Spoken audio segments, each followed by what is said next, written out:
আমরা আমাদের সাধ্যমতো সেখানে যাওয়ার চেষ্টা করি। আপনারা লক্ষ্য করেছেন মাত্র 2-3 দিন আগের এতগুলো রোগীর জন্য সেটা এখানে বরাদ্দ নাই, থাকে না, ফলে অনেক রোগী কষ্ট পায়। চিন্তা করেছি যে এই যে মানুষগুলো কষ্ট পায় হাসপাতালে এসেও আমরা কী করতে পারি। উদ্বোধনী কথা রাখবেন আজকের এই প্রোগ্রামের সম্মানিত সভাপতি। হুইল চেয়ার, ট্রলি সহ মেডিকেল নৈতিক সংগঠন জামাত ইসলামের অনেকগুলো কাজের মধ্যে একটা অন্যতম কাজ হচ্ছে থেকে নামিয়ে মুক্ত করতে চান, সেটার অন্যতম মাধ্যম আজকের এই কাজটা। 10 টাকা খরচ করে আপনারা 50 টাকা খরচ করেন, তাহলে মানুষের উপকার হবে। ট্রেন করে থাকি, আমরা এই কাজটা করে থাকি।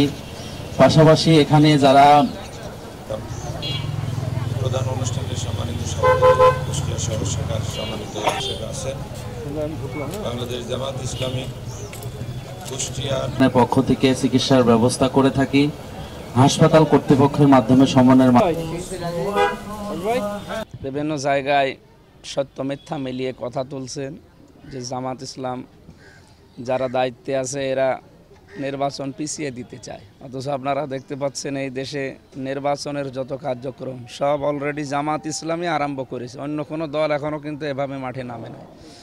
আমরা সাড়া যা পাচ্ছি, আমরা অন্যদেরকেও আহ্বান জানাবো, আসেন আপনারাও মাঠে কাজ করেন। ইয়ার পদ্ধতি শুধু জামাত ইসলামের এখন না, এখানে রাজনৈতিক যতগুলো দল আছে কয়েকটা দল বাদ দিয়ে সব দলই এটা চাচ্ছে। পৃথিবীর 91টা দেশে এটা এখন আছে অলরেডি, তারা সফল পাচ্ছে। আমরা আহ্বান জানিয়েছি, আশা করছি যারা দায়িত্বে আছে এ কথা মেনে নেবে। অফিজা আলিকা ফালিয়াতানাফাসিল মোতানাফিসুন, এই আয়াতকে সামনে নিয়ে আমরা প্রতিযোগিতা আরম্ভ করি ভালো কাজের। আল্লাহ রাব্বুল আলামিন যাদের দ্বারা দেশের এবং সমাজের মানুষের কল্যাণ হবে এবং তার বিধানগুলো সচেষ্ট থাকবে নিজ জায়গায়, তাদেরকে যেন সামনে নিয়ে এসে জাতির প্রত্যাশা পূরণ করার সুযোগ করে দেয়।